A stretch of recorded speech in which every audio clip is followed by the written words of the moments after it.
My name is Shelley, and I'm an alcoholic. I'm so grateful to be here. Thank you so much for inviting me, especially the group for setting up and being so welcoming.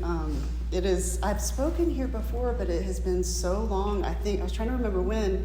I think it was over a decade ago when I graduated from college, and which is just a true gift of Alcoholics Anonymous that I was able to go back to and then graduate from college. And so it's an honor to be asked back anywhere, but especially in AA. My sobriety date is June 9th, 2003. My home group, as was mentioned, is There's a Solution, and I appreciate everyone that is from that group that came out tonight. It's one of my favorite things about my group is that we do things together, and that there's always an opportunity for fellowship and to support other home group members, and it's really fun, and it's also a group that is very serious about its recovery. And I have been a member of a group that is serious about its recovery for my entire sobriety. And I would not be sober without that. So I'm from Raleigh originally. There's not that many original Raleigheites left, I feel like. But I did grow up there, and I believe that I have always been an alcoholic. I don't remember having any kind of period of quote-unquote normal drinking, or drinking like other people, or not having the mental obsession that alcoholics have. There was no line that I eventually crossed and then everything got bad. It was from day one I drank like that, and I've never known any other way of drinking. And I didn't have any kind of language to describe those things, like I just said. I just thought that's what it was like. But when I first started drinking, I used it as a solution. It was definitely something that I wanted to change the way that I felt, and that was the whole point. There was no other point.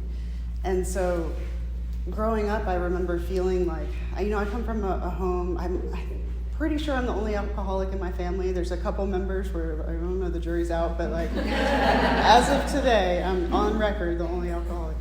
And so I wasn't I had this example of drinking, and it was around everywhere.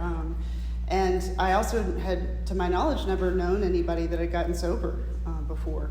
And so for a long time, I really didn't understand what was wrong with me. And I had a lot of feelings that I think many alcoholics have, not every alcoholic, but many alcoholics had before I ever started drinking, that made me want to have this as my solution. I never felt like I belonged or fit in. I never felt like I knew the right thing to say or do, or what to wear, or how to be around other people. I was so incredibly shy, deathly shy. I couldn't have a conversation with another person without turning bright red. I just didn't know how to live in the world. And I also had a lot of mental and emotional problems that I really didn't know how to talk about, or that you could talk about those things, or that there was help available for them.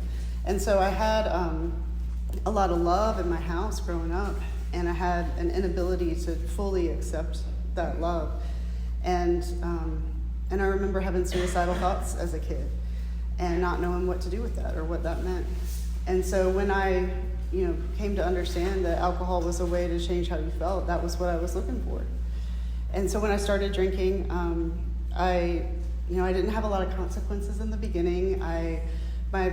My parents were and still are great parents, and nobody's perfect. Everybody has their stuff, but they really tried to be active and involved in our lives, and so they were always wanting to know where I was, when I was coming home, who I was with, all that stuff. So there wasn't really a lot of room for me to act out, and I didn't really want to until I started drinking. If that was the way to get the alcohol, then that was what was going to have to happen.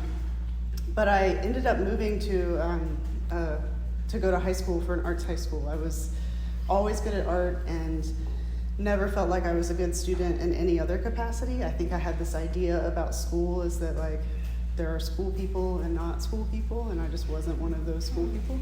But I loved art and always wanted to do it. And so I ended up going to this arts high school, and I moved when I was 17, and around, it was a wonderful experience in many ways. There was all of these misfits from all the high schools in North Carolina, and they kind of put us in the same place. And I felt like I could be myself for the first time ever, or try to figure out who that was. And it was encouraged, to be creative and expressive. And I also started drinking more then.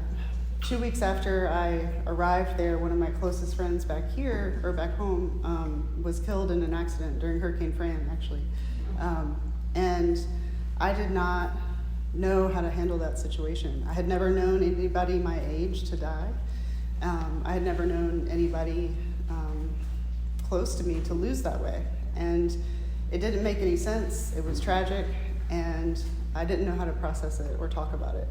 And so, again, I turned to alcohol as the solution. It was a way for me to escape what I didn't want to feel or think about.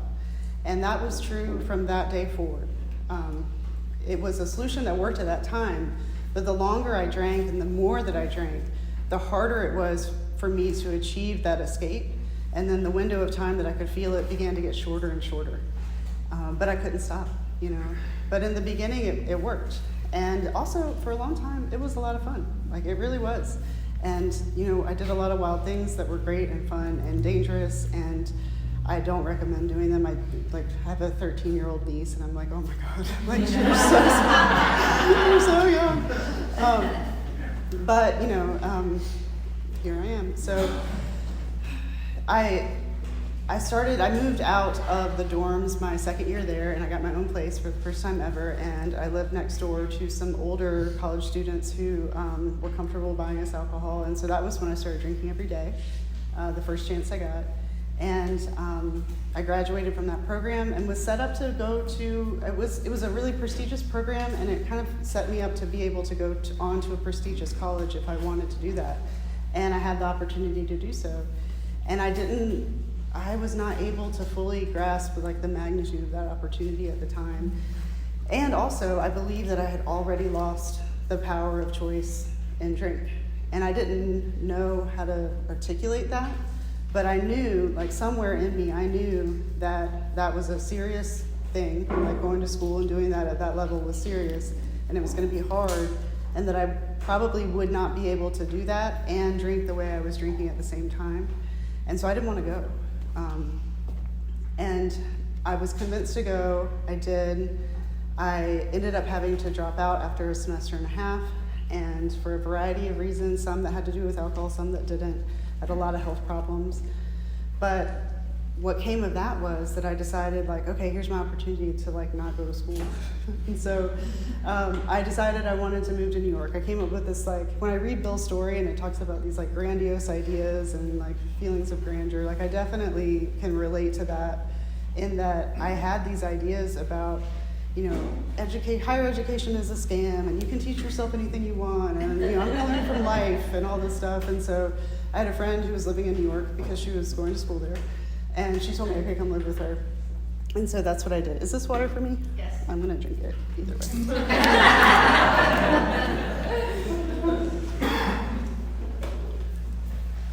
So I moved to New York at 19, and I started working in bars and restaurants, and I had this idea about the type of bohemian life that I was going to lead. And all of that is available. That's I love New York, and you can do anything you want in New York. You can find anything that you want to find, and I did exactly what I wanted, and I found exactly what I wanted to find, and that was drugs and alcohol and a different type of life than the bohemian artist life that I had talked about having. And so immediately working in bars and restaurants, and I was a bar drinker. As soon as I turned 21, that was the last kind of hold on my drinking that was holding me back. And as soon as I turned 21, it was wide open. And even though I still had this fear of people and was so shy, I loved drinking in bars. I liked dive bars, I liked seedy bars, I loved the bar life. And I felt there was something about being alone in a room full of people all drinking that was a little more tolerable than feeling that same alone by myself. And I also liked, I always drank straight liquor as much as possible. I never understood, I still don't, why you would mix it with anything. We have one purpose, right? And so this is the goal. Why would you extend how long it takes you to do it? Just go. And so As I said, I started working in bars, and I ended up working in this kind of country western themed bar because a friend of mine worked there, and you were allowed to drink while you worked. It was like encouraged to like take shots with the customers. It was like an all-female staff, and I'm like, this is the place for me. And I was in New York for 4 years, and I did my most destructive drinking there. I hit bottom there, and I have since, I think when I first got sober, I think my parents thought that it was like the city of New York that did this to me, and it really obviously was not. And I've gone back many times. There was a period where I was going back about once a year to visit some friends, and my sister moved there, and I've been able to build a completely different experience with that city and find totally different things there than I did the first time. I'm actually flying there tomorrow morning to go to my sister's baby shower, which is really wonderful. But at this time in my life, I was working in this bar, and my drinking had progressed. It progressed really fast. Like I don't have a long drinking career. Like I crashed and burned so fast, and this is part of how I know that I've never had a problem really with step one. Like once it was fully explained to me what step one means, it was like, oh, that's what's wrong with me. Like that is what I am. I didn't know that, but that mental obsession that alcoholics have was on me. And so I couldn't go 24 hours without drinking. By this time, this is probably 4 years after I moved to New York. By this time, I had stopped doing all of the things that, kind of made me who I thought I was. Like I wasn't making art anymore. I wasn't going to, there's so many cultural experiences there. I saw none of them. Like I wasn't doing anything other than working and drinking in bars. And all my friends were bartenders, and we would just move around to each other's bars. And that was all I had. All of the things that I was trying to escape early on in my drinking had come back full force. They were inescapable at this point. There was no period of relief whatsoever, and I couldn't stop. And so, I would wake up in the morning or afternoon, whatever time it was, and I did black out, but not all the time, a few times, but mostly I would remember everything.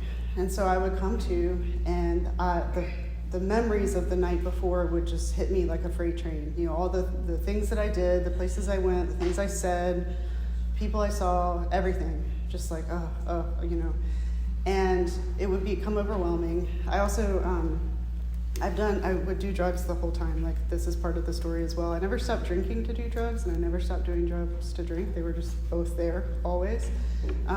But I would immediately like take something to like calm that, and then I would go to work, and I wanted to start drinking whiskey. That was my drink, like just let's take shots. But I knew if I started drinking whiskey as soon as I got to work, I wouldn't be able to make it through the shift. So the way that I told myself, this is how I tried to control it, is I'd say, all right, I'll have beer now, and then I'll wait till 10 p.m. and I'll start drinking whiskey. But I could never make it at 10 p.m. And so I would end up being too drunk to do my job, and then I would take something else, and then all of a sudden I'd be fine. I could drink all night long, and that's what we would do. And then in New York, the bars close at 4 a.m., and so we would kick everybody out, and we would close the bar, and they would pull down those big like metal shutters over all the windows, and we would sit in there, the employees and our friends, and drink and have after hours, or go somewhere else or whatever, do the same thing over and over and over again. And I would sit there, and in the morning, the sun would come up, and I would know, like you'd see that those shafts of light coming in through the cracks and the shades, and like this night is over. I gotta walk out onto that street, and I gotta get in a cab or get on my bike. I also rode a bike without a helmet, like all over Manhattan. And I would have to get myself home, and then I would be faced alone with who I was and what my life was. And there was nothing that would strike more fear in my heart than that moment of realizing that the morning had come. And so, when I would step out onto that street, and this was in Lower Manhattan, which at the time was a lot like kind of seedier than it is now. It's very fancy now. But there would be like businessmen going down, to work, and people bustling around. They would have coffee, or they'd be like, I remember seeing people with dry cleaning and being like, what? I would look at these people living their life and just know, like, I cannot do that. Like, I don't know how to do that. And I felt so set apart from the rest of humanity, like there was something deeply missing within me to be able to function like a normal human being. And that was what my life became relatively quickly with alcohol. I was constantly putting myself in dangerous situations. I had no regard for my personal safety whatsoever. I would pass out on the subway like all the time, and then wake up at the end of the line however many hours later in the Bronx or Queens or wherever the end of the train was, and then have to figure out how to get home. I would also leave. I had a lot of drinking friends, and I would just kind of disappear, when you're out and you're just like, I gotta go, and just go. I did that all the time, and they would have to come find me. They didn't have to. A lot of these people in their heart were good people, and not all of them were alcoholics. Like I said, some of them just kind of grew out of it, and I'm still friends with them today. But they would come find me, and I would be on the sidewalk or leaning up against a dumpster, just like I'm good here, and they would get me home. A lot of people took care of me. I remember waking up, coming to from a night of drinking and being carried up the stairs. I recognized I'm in my apartment building and somebody is carrying me, and somebody had apparently a man that I did not know. I gave my keys to and told him where I lived, and he took me home, carried me up my stairs, and put me in my bed and left. That kind of stuff happened to me all the time. And when I would wake up in the morning, I remember one of the first sense that I would feel is I'm still alive, and that crushing disappointment. And I don't ever want to live that way again. I did not know that there was a way out of that. And I truly believe that I took the first step out there on that bar stool, staring at the morning sun, I just didn't have the words for it, and I didn't know that there was any solution after that. And so what happened, to get me into AA was nothing dramatic or big. It was just another day like that. And prior to this, I had seen an alcohol counselor. I don't know. I only saw this person once.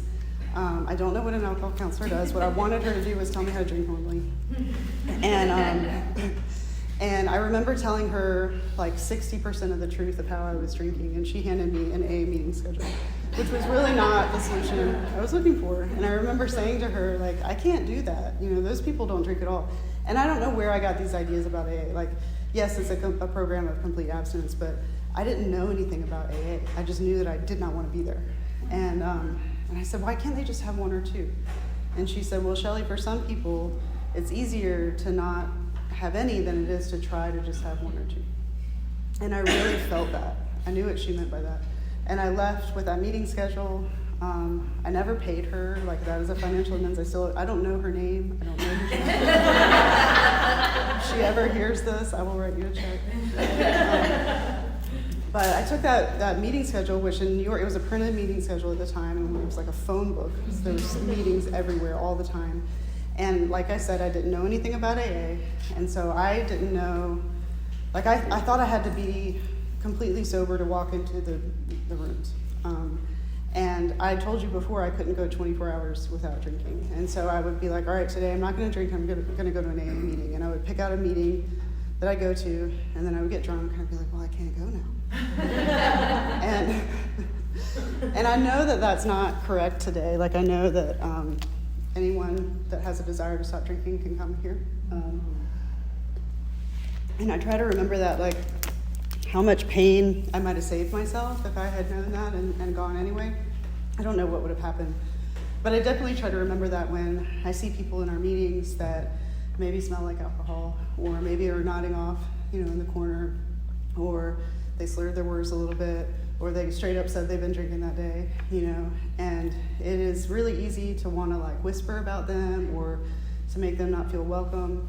But, I could have gotten here sooner if I had come that way, And so instead I try to think how grateful I am that they're choosing to spend their night safe with us here, and hope that they come back. And so I never made it to an AA meeting that way. What happened was that it was another morning, sitting on the bar stool, looking at the sunlight come in, and I knew this was my moment of clarity, of true powerlessness, and I knew that I could not fix this problem myself. I knew that there was absolutely nothing I could do. Like, I tried so many different things. Like, I tried all these different ways of controlling it. I changed all these things about my life. I quit the job at the bar. I broke up with a boyfriend who wasn't actually the problem. Like, all this stuff. And yet nothing helped. And so I knew that I couldn't solve this problem. I also knew that no human power, I didn't have that language, but there was no person in my life that could solve it for me. You know, these people, very few people saw the full picture. Like, my family didn't fully know, a couple of my friends did, and they tried so hard, you know, and I could see the pain in their eyes, like, begging me, like, don't do this, like, just stop. And I couldn't. And, like, how much it hurt me to know that I was hurting them and I still couldn't stop. It wasn't enough. And so I knew that I was powerless. And I knew that my life was completely falling apart and that it was only getting worse and worse and worse. And I saw no way that it could possibly get better. And so that really is step one, and it's an awful place to stay. And so I didn't have any other solution at that time. So I'm like, well, I'm going to end it. I'm just going to take my own life. That's that. And so what ended up happening was, instead of doing that, I realized that I had a therapy appointment with this therapist I've been seeing that day in like 20 minutes. And usually I would just not show up in this situation, but I was like, I guess I'll go. And that was a split-second decision that I can only describe as grace entering into my life and moving me in that direction. I don't know why I chose that. But I did, and I went to that therapist's office, and I told her what my plan was and all of these things, and I ended up, at the end of that day, being committed to a mental hospital. That's what happened. I also did not know. But it was the best thing for me, and it was exactly where I needed to be. And a couple things happened there. One, I remember sitting in like the waiting area where like they had already like checked me in and taken all my stuff. Like, I could not leave. Like, I didn't know where my shoes were, you know. And I remember thinking, I had also like called my parents before I did this and told them what was going on. They really did not know. My mom later said, we knew that something was very, very wrong with you, but we didn't know what it was. And so I told them what was going on. And they handled that with so much grace and love.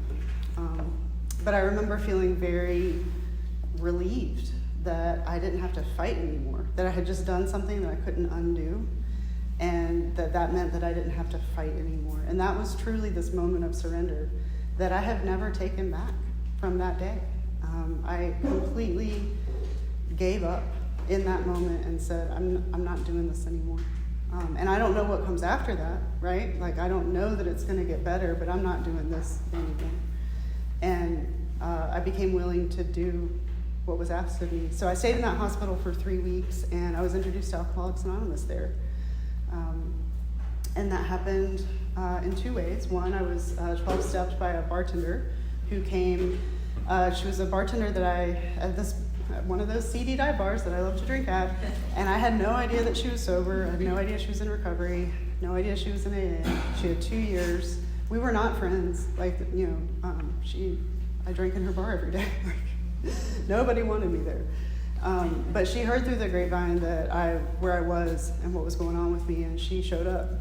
And my mom happened to be there. She had come up from North Carolina. And that woman, whose name I don't remember, who I never saw again, sat with us, myself and my mom, and talked about her experience in Alcoholics Anonymous. And it was through that conversation that I became willing to do the next recommended step of going to a 28-day rehab program, which is how I ended up back in North Carolina. But also, while I was at the hospital, AA members brought meetings there. Just like many people in this room do in hospitals and institutions in this area. They came a couple times a week, and it was the same people. Like, I don't know how they arranged it, but it was the same people. And I never saw any of these people again. And I don't really remember exactly what they said that was so impactful, other than just kind of the vibe. Like, they were, when they described their lives before they got sober, it was exactly like the depravity of my life currently, but they weren't living that way anymore. And they seemed like they had their sense of humor, they seemed happy, they just seemed like totally normal, free. They seemed free, you know? And that stuck with me.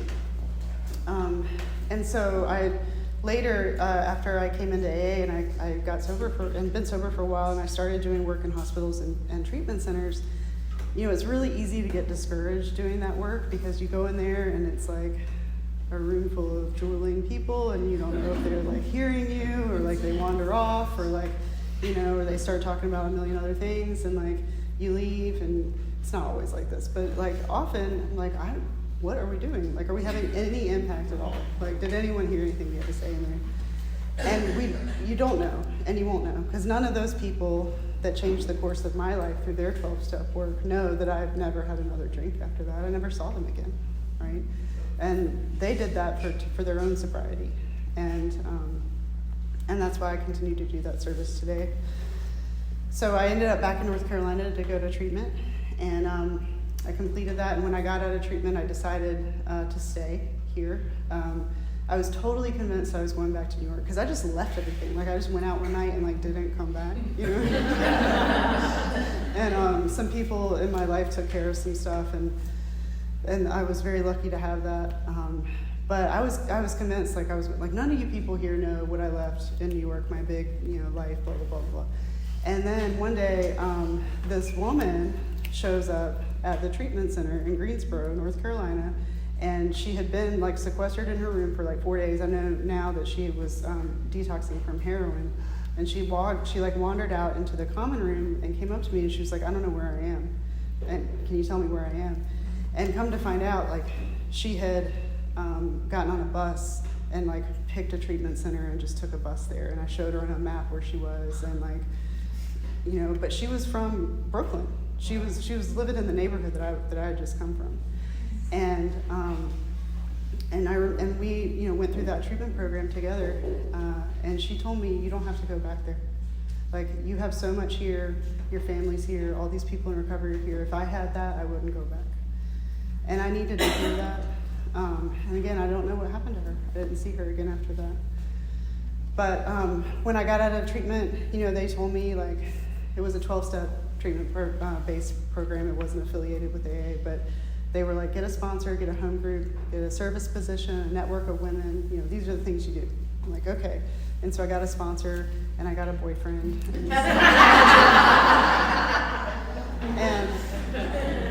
And I used to say that I had 60 days when I got into that relationship, which is true. I had been sober for 60 days.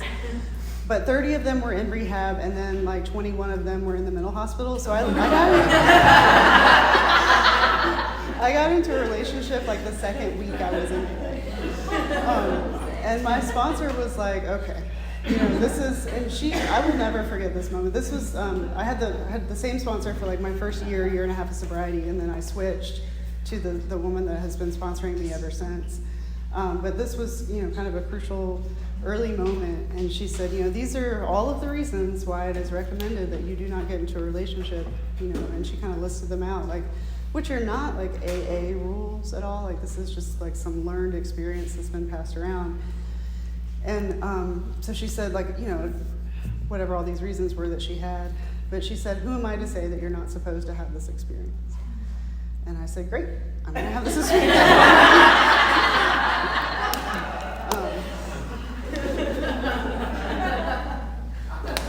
But she was right in many ways. Like, all the things that she said, the reasons, like, all those things happened. And that relationship lasted a year. During that year, or I don't know, around a year, a little more. During that year, all that I did for my sobriety was not drink, go to meetings. I went to a meeting every day, if not more than one a day. I was at the Camel Club all the time, if you're familiar with that in Raleigh.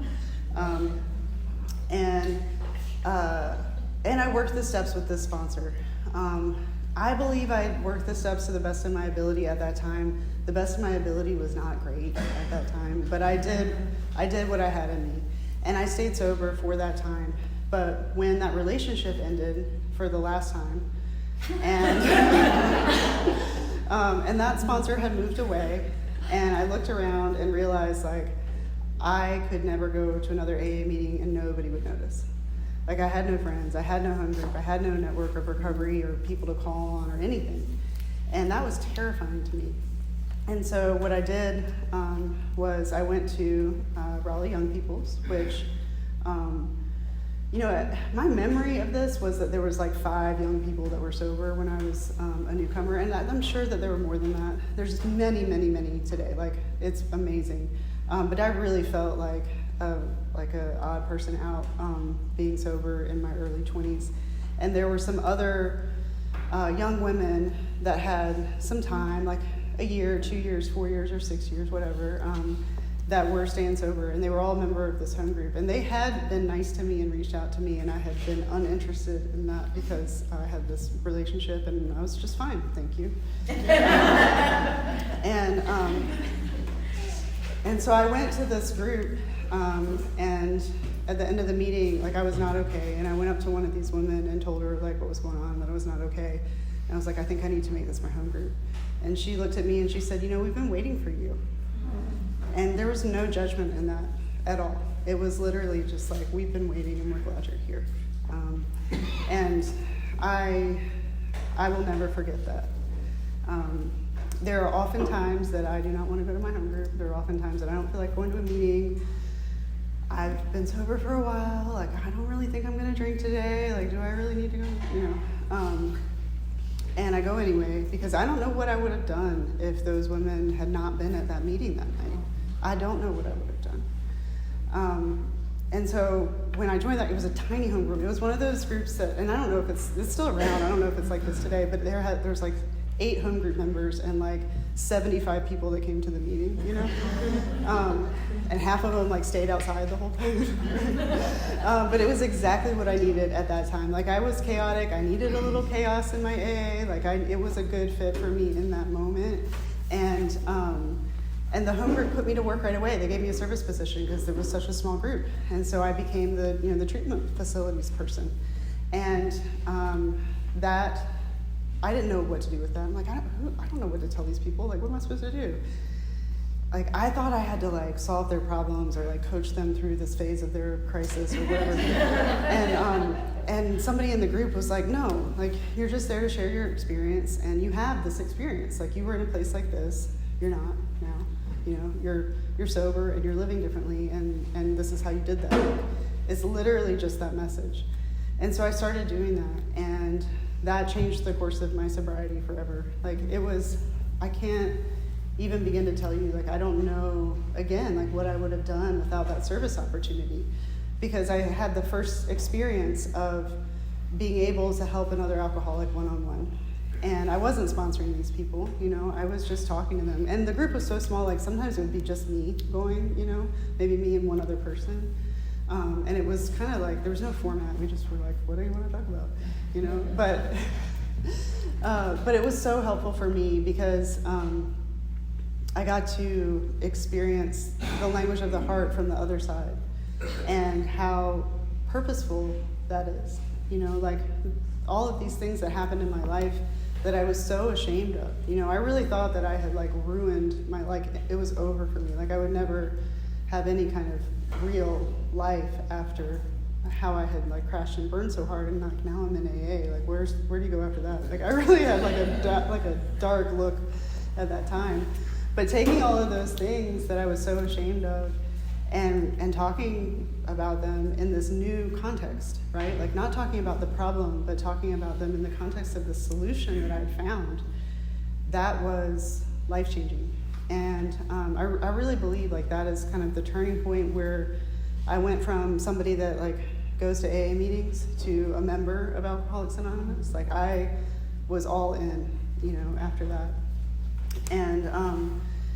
And so I soon, not too long after, I don't remember how long I was at that home group, but I was sponsorless for a little while. Like, my current sponsor and I have tried to figure out when I started working with her, and we don't remember. It's been that long, but like, there was a time period where I was just kind of like in the wind, and I knew I needed a sponsor, and I picked the person that's my sponsor today, in part because like we're very different, and she is like really peppy and like chipper and like talks a mile a minute, knows everybody, like all over, social butterfly all over the place, but like she was living in Raleigh at the time. She was going to school, And every meeting that she went to, people knew who she was, and they were happy to see her. She was involved, and she took her recovery seriously, and she was younger than me, which at that time was like a big deal to me. And she'd been sober longer. And so I asked her to be my sponsor, and I joined her home group. And that group became my home group for the next 16 years. And those people raised me. You know, I had gone to that group in my, that first year, you know, my chaotic year. And I remember going there, and I remember there being some old men there, like at the door. And they greeted me, and they shook my hand, and they told me I was welcome here, and they told me where all the stuff was, and to have a seat. And then it was a very rigid, serious meeting. And I remember thinking, like, these people are hardcore about it. And I remember being like, I am not ready for this. But when I was ready to get serious about my own recovery, I knew where to go. And that's what happened. You know, it was a group that met twice a week, so I was like, cool, Tuesday, Thursday, I guess I'll come on Thursdays. And she was like, no, you come both times. I didn't know.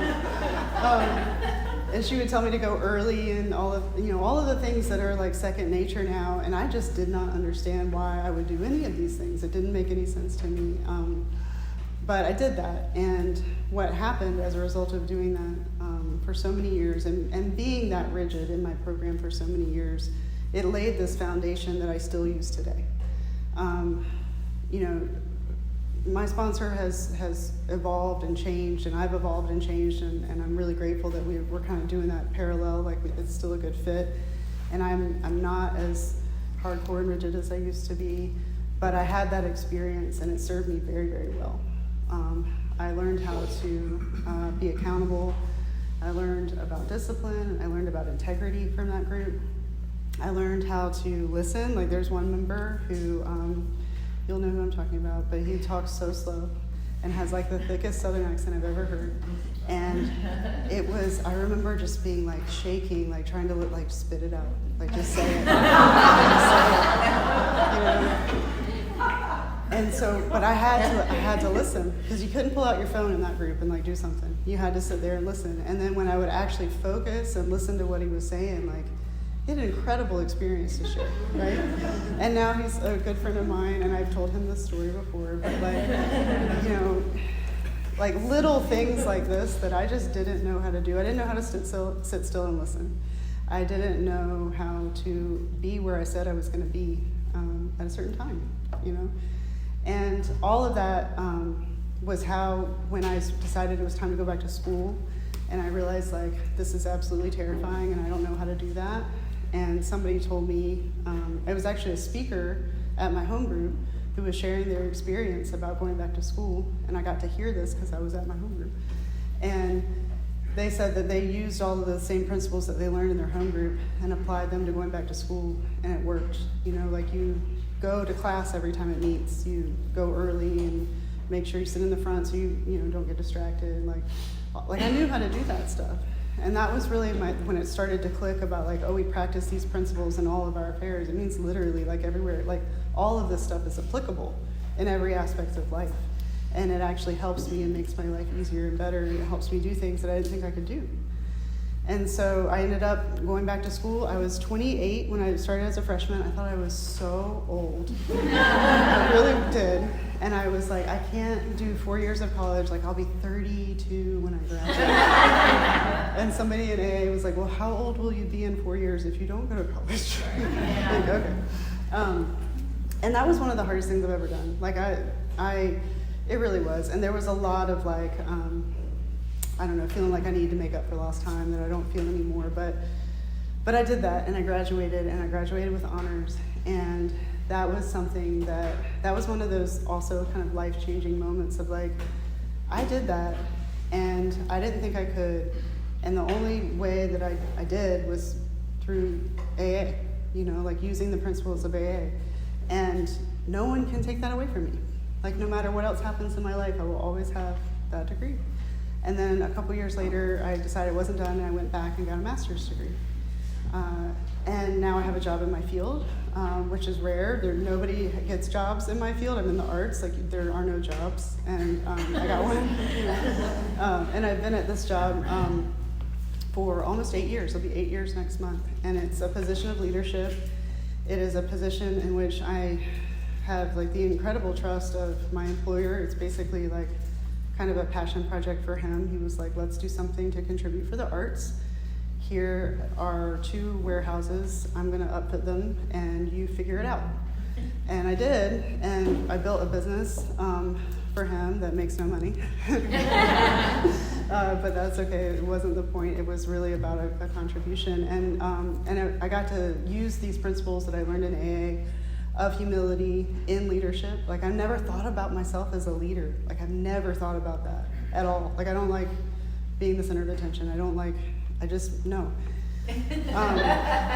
But again, when I look at the people in AA that I want to grow towards, they're not always the people that are the loudest or that have like a million sponsees or are, the most visible. It's often the people that have been sober for a long time that are like mopping the floor or just like always available on a call or in a business meeting when their idea gets shot down and they're like, okay, like I didn't know how to do that,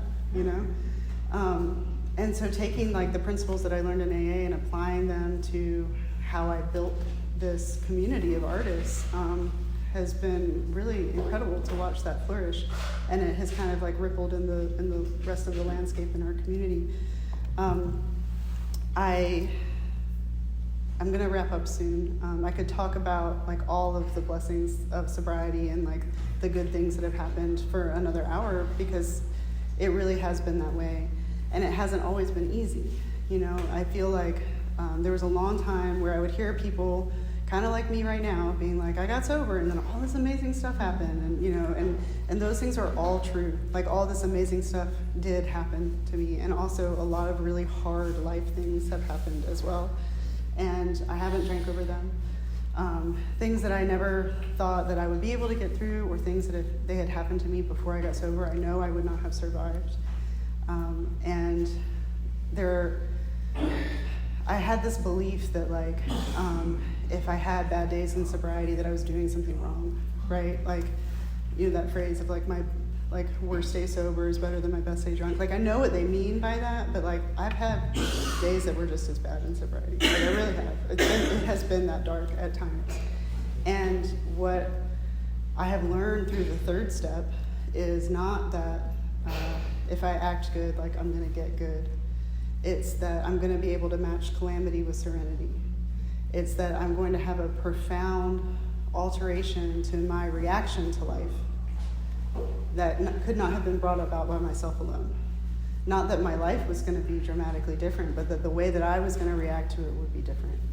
And the way that I used to react to life, to everything in life, good and bad, was to completely self-destruct and to hurt people around me. And I don't do that anymore. And when hard things happen, I can feel them and experience them, and I don't enjoy them.